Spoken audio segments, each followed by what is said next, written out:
ನಮಸ್ಕಾರ. ಇಂದಿನ ವಿಶೇಷ ಸಂಚಿಕೆಯಲ್ಲಿ ನಾನು ಮತ್ತೊಂದು ವೈರಲ್ ಟಾಪಿಕ್ ಬಗ್ಗೆ ಡಿಸ್ಕಸ್ ಮಾಡ್ತಿದ್ದೀನಿ. ಅದೇನಪ್ಪ ಅಂತಂದರೆ, ಸುಮಾರು ಸೋಷಿಯಲ್ ಮೀಡಿಯಾದಲ್ಲಿ ರನ್ ಆಗ್ತಾ ಇರೋದು ದಳಪತಿ ವಿಜಯ್ ಅವರ ಒಂದು ಭವಿಷ್ಯವಾಣಿ. ಮುಂದೆ ಅವರು 5 ವರ್ಷ ಸಿ ಎಮ್ ಆಗಿರ್ತಾರೆ, 10 ವರ್ಷ ಸಿ ಎಮ್ ಆಗಿರ್ತಾರೆ. ಮತ್ತು ಕೆಲವೊಂದೆಲ್ಲ ತಮಿಳು ಮಾಧ್ಯಮದಲ್ಲಿ ಸೋಷಿಯಲ್ ಮೀಡಿಯಾದಲ್ಲಿ ಬರ್ತಾ ಇರೋ ಪ್ರಕಾರ ಅವರು ಒಂದು 40 ವರ್ಷದವರೆಗೂ ರಾಜ್ಯಾಧಿಕಾರ ಮಾಡ್ತಾರೆ, ಇವನ್ PM ಕೂಡ ಆಗ್ತಾರೆ ಅಂತ ಈ ಥರ ಎಲ್ಲ ಭವಿಷ್ಯವಾಣಿಗಳು ಬರ್ತಾ ಇದ್ದಾವೆ. ಮೂಲತಃವಾಗಿ ಇದು ಶುರುವಾಗಿದ್ದೆ ತಮಿಳುನಾಡಿನಲ್ಲಿರುವಂತಹ ಸೋಷಿಯಲ್ ಮೀಡಿಯಾ. ಅಲ್ಲಿಂದಿನ ಜನಗಳು ಕಾಪಿ ಮಾಡಿಕೊಂಡು ಬೇರೆ ತೆಲುಗು, ಮಲಯಾಳಂ, ಬೇರೆ ಬೇರೆ ಒಂದು ಯೂಟ್ಯೂಬಲ್ಲಿ ಪ್ರಚಾರ ಮಾಡ್ತಾ ಇದ್ದಾರೆ. ಸೊ ಹೀಗಾಗಿ ಸದರ್ನ್ ಇಂಡಿಯಾದಲ್ಲಿ ಇದು ತುಂಬಾ ವೈರಲ್ ಆಗಿದೆ. ಸೊ ಆ ಟಾಪಿಕ್ಕನ್ನು ಎತ್ಕೊಂಡು ಮತ್ತೆ ಇವಾಗ ನಾನು ವಿಜಯ್ ದಳಪತಿಯವ್ರ ಬಗ್ಗೆ ಒಂದು ವಿಶ್ಲೇಷಣೆ ಕೊಡ್ತಾ ಇದ್ದೀನಿ. ನಾನು ಮೊದಲು ಮಾಡಿರುವಂತಹ ವಿಶ್ಲೇಷಣೆ ಏನಂತಂದರೆ, ಇದು ವಿಜಯ್ ದಳಪತಿಯವರು CM ಆಗಲ್ಲ ಅಂತಲೇ ವಿಶ್ಲೇಷಣೆ ಮಾಡಿದ್ದೆ. ಬಟ್ ಅವ್ರು ಆಗಿರೋದು ಯಾವ ಥರ ಅಂತಂದರೆ, ಈ ಜೆನ್ಝಿ ಜನ್ರೇಷನ್ ಅಂದರೆ ಗ್ಲೋಬಲ್ ಇವೆಂಟ್, ಇದು ಗ್ಲೋಬಲ್ ಎನ್ವಿರಾನ್ಮೆಂಟ್ ಇಂಪ್ಯಾಕ್ಟ್ ಅವ್ರ ಮೇಲೆ ಆದಾಗ ಇವ್ರೊಬ್ಬರಿಗೆ ಅಂತಲ್ಲ, ನೀವು ನೇಪಾಳಲ್ಲಿ ನೋಡ್ಬೋದು, ಅಲ್ಲಿಯೂ ಕೂಡ ಜೆನ್ಝಿಯಿಂದನೇ ಪ್ರೈಮ್ ಮಿನಿಸ್ಟರ್ ಕೂಡ ಆಗಿಬಿಟ್ರು. ಅದೆಲ್ಲ ಬೇಡ, ನಮ್ಮ ಕರ್ನಾಟಕದಲ್ಲೇ ತೊಗೊಂಡ್ರು ಶಾಮನೂರು ಶಿವಶಂಕರಪ್ಪ ಅವರ ಮೊಮ್ಮಗ, ಅವನು ಕೂಡ ಜೆನ್ಝಿಯಲ್ಲೇ ಬರುವಂಥದ್ದು, ಅವರು ಕೂಡ ಅನಾಯಾಸವಾಗಿ ಗೆದ್ದುಬಿಟ್ರು. ಅದಲ್ಲದೆ ನಮ್ಮ SY ಮೇಟಿ ಅವರ ಮಗ ಕೂಡ ಈ ಜೆನ್ಝಿ ಒಂದು ವೈಬ್ರೇಷನಿಂದನೇ ತಕ್ಷಣಕ್ಕೆ ಅವರು ಕೂಡ ಗೆದ್ದರು. ಒಂದೇ ಸಾರಿ ನಿಂತ್ಕೊಂಡ್ರು, ಯಾರಿಗೂ ಊಹೆ ಮಾಡದಿರೋ ಹಾಗೆ ಗೆದ್ದುಬಿಟ್ರು. ಸೊ ಇದು ವಿಜಯ್ ದಳಪತಿಯ ಒಂದು ಹಾರೋಸ್ಕೋಪ್ ಪ್ರಕಾರ ಅಲ್ಲ, ಇದೊಂದು ಗ್ಲೋಬಲ್ ಇಂಪ್ಯಾಕ್ಟ್. ಅಂದರೆ ಪ್ರತಿ ವರ್ಷ ಅಂದರೆ ಹೇಗಿರುತ್ತೆ ಅಂದರೆ, ಎವ್ರಿ 10 ಇಯರ್ಸಲ್ಲಿ ಸೈಕಲ್ ಚೇಂಜ್ ಆಗ್ತಾನೆ ಇರುತ್ತೆ. ಅದೊಂದು trending environment, trending planets position ಬಿದ್ದಾಗ ಇದು ಗ್ಲೋಬಲ್ ಆಗಿ ಬ್ರಹ್ಮಾಂಡಕ್ಕೆ ಎಫೆಕ್ಟ್ ಆಗುವಂಥದ್ದು.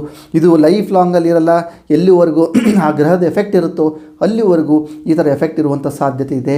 ಸೊ ನಾನೊಂದು ಮಾಡಿರೋದು ಎನಲೈಸ್ ಪ್ರಕಾರ, ಈ ಒಂದು ವಿಜಯ್ ದಳಪತಿಯ ಒಂದು ರಾಜಾಧಿಕಾರ, ಈ ಥರ ಏನು CM ಆಗಿ ಓಡ್ತಿದ್ದಾರೋ ಇವೆಲ್ಲವೂ ಕೂಡ ಆಗಸ್ಟ್ 20, 2026 ಅಂದರೆ ಇದೇ ವರ್ಷ ಆಗಸ್ಟ್ 20ರವರೆಗೂ ಈ ಯೋಗ ನನಗೆ ಕಾಣಿಸ್ತಾ ಇದೆ. ಅದಾದ ನಂತರ ಮುಂದೆ ಕಾಣಿಸ್ತಾ ಇರೋದೇ ಬ್ಲರ್ ಅಂದರೆ ಯಾವ ಥರ ಆಗ್ಬೋದು, ಏನೋ ಒಂದು ಇನ್ಸಿಡೆಂಟ್ ಆಗ್ಬೋದು, ಅಥವಾ ಸರ್ಕಾರ ಪತನ ಆಗ್ಬೋದು, ಅಥವಾ ರಾಜ್ಯಪಾಲರ ಆಡಳಿತ ಬರ್ಬೋದು, ಅಥವಾ ಏನೋ ಒಂದು ಕಾಂಪ್ಲಿಕೇಟೆಡ್, ಅದು ಕ್ಲಿಯರಿಟಿಯಾಗಿ ನಮ್ಗೆ ಕಾಣಿಸ್ತಾ ಇಲ್ಲ.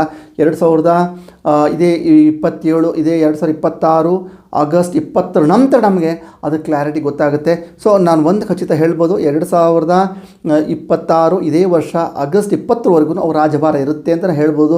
ಮುಂದೆ ನಾವು ಅಲ್ಲಿ ಕೆಲವೊಂದು ಇನ್ಸಿಡೆಂಟ್ ಆಗುತ್ತೆ. ಅದಾದ ನಂತರ ನಾನು ಮತ್ತೆ ಕೂಡ ಕೆಲವೊಂದು ಪ್ಲ್ಯಾನೆಟ್ಸನ್ನು ಅನಲೈಸ್ ಮಾಡಿ ಮತ್ತೆ ಹೇಳುವಂಥ ಪ್ರಯತ್ನ ಪಡ್ತೀನಿ. ಸೊ ಈಗ ಇವರಿಗಿರೋ ಪ್ರಸ್ತುತವಾಗಿರೋದೇ ಈ ಆಗಸ್ಟ್ 20ರವರೆಗೂ ಈ ರಾಜ್ಯಾಧಿಕಾರ ಇದೆ. ಮುಂದೆ ಅದೇನಾಗುತ್ತೆ ಅಂತ ನೋಡೋಣ. ಆದರೆ ಒಂದು ಮಾತ್ರ ಖಚಿತ ಹೇಳ್ತೀನಿ, ಇವರಿಗೆ ಪ್ರೈಮ್ ಮಿನಿಸ್ಟರ್ ಯೋಗ ಖಂಡಿತವಾಗಿ ಯಾವುದೇ ಕಾರಣಕ್ಕೂ ಕೂಡ ಇಲ್ಲ. ಯಾಕಂದರೆ ಕೆಲವೊಂದು ತಮಿಳ್ ಸೋಷಿಯಲ್ ಮೀಡಿಯಾದಲ್ಲಿ ತುಂಬ ಫೇಮಸ್ ಜ್ಯೋತಿಷಿಗಳು 2024ಕ್ಕೆ ಹೇಳಿದರು ಇವರು CM ಆಗ್ತಾರೆ, PM ಆಗ್ತಾರೆ ಅಂತ. ಅದನ್ನು ನೋಡಿ ಎಲ್ಲ ಸುಮಾರು ಮೀಡಿಯಾದಲ್ಲಿ ಕಾಪಿ ಮಾಡ್ಕೊಂಡು ಹೋದರು. ಸೊ ನನ್ನ ಒಂದು ಅನಲೈಸ್ ಪ್ರಕಾರ ಖಂಡಿತವಾಗಿ ಇವರಿಗೆ PM ಯೋಗ ಇಲ್ಲ. ಇದು 1ನೇ ಟಾಪಿಕ್ಕು. ಇನ್ನು 2ನೇ ಟಾಪಿಕ್ಕು ಬಹುಮುಖ್ಯವಾಗಿ ಮತ್ತೊಮ್ಮೆ ನಾನು ಧರ್ಮಸ್ಥಳದ ಬಗ್ಗೆ ಪ್ರಿಡಿಕ್ಷನ್ ಕೊಡ್ತಾ ಇದ್ದೀನಿ. ಸೊ ಧರ್ಮಸ್ಥಳದ ಕೆಲವೊಂದು ಇನ್ಸಿಡೆಂಟು, ಈ ಶೀಘ್ರದಲ್ಲಿ ನಡೆಯುವಂಥ ಕೆಲವೊಂದು ಇನ್ಸಿಡೆಂಟು ಮತ್ತು ಜಗತ್ ಜಾಹೀರಾತಾಗಿ ಒಂದು ಜಗತ್ತಿಗೆ ಸದ್ದನ್ನು ಮಾಡುವಂಥ ಪ್ರಸಂಗಗಳು ಶೀಘ್ರದಲ್ಲಿ ನಮ್ಮ ಒಂದು ಧರ್ಮಸ್ಥಳಕ್ಕೆ ಬರುತ್ತೆ. ಸೊ ಹಾಗಾಗಿ ಧರ್ಮಸ್ಥಳದ ಪೂಜ್ಯ ಶ್ರೀ ಧರ್ಮಸ್ಥಳದ ವೀರೇಂದ್ರ ಹೆಗಡೆಯವರು ಕೂಡ ಬರಲಿರುವಂತಹ ದಿನಗಳು ಸ್ವಲ್ಪ ಜಾಗೃತವಾಗಿರಬೇಕು. ಸೊ ಮತ್ತೆ ಒಂದು ವಿಷಯ ಇಡೀ ಒಂದು ದೇಶಾದ್ಯಂತ ಈ ವಿಷಯ ಧರ್ಮಸ್ಥಳದ ಬಗ್ಗೆ ವಿಷಯ ಸದ್ದು ಮಾಡುತ್ತೆ. ಸೊ ಈ ಒಂದು 2 ವಿಶ್ಲೇಷಣೆಗಳು ನಾನು ಈ ಒಂದು ಸಂಚಿಕೆಯಲ್ಲಿ ತೊಗೊಂಡು ಬಂದಂಥದ್ದು. ಸೊ ಮುಂದಿನ ಸಂಚಿಕೆಯಲ್ಲಿ ಮತ್ತೆ ಯಾವುದೋ ವೈರಲ್ ಆಗೋ ಟಾಪಿಕನ್ನು ಎತ್ಕೊಂಡ್ಬಂದುಬಿಟ್ಟು ಮತ್ತೆ ಪ್ರಿಡಿಕ್ಷನ್ ಕೊಡ್ತೀನಿ. ಇಷ್ಟು ಹೇಳ್ತಾ ಇವತ್ತಿನ ಸಂಚಿಕೆಗೆ ಅಲ್ಪ ವಿರಾಮ ಮಾಡ್ತಿದ್ದೀನಿ. ಸರ್ವೇ ಜನಾಃ ಸುಖಿನೋ ಭವಂತು.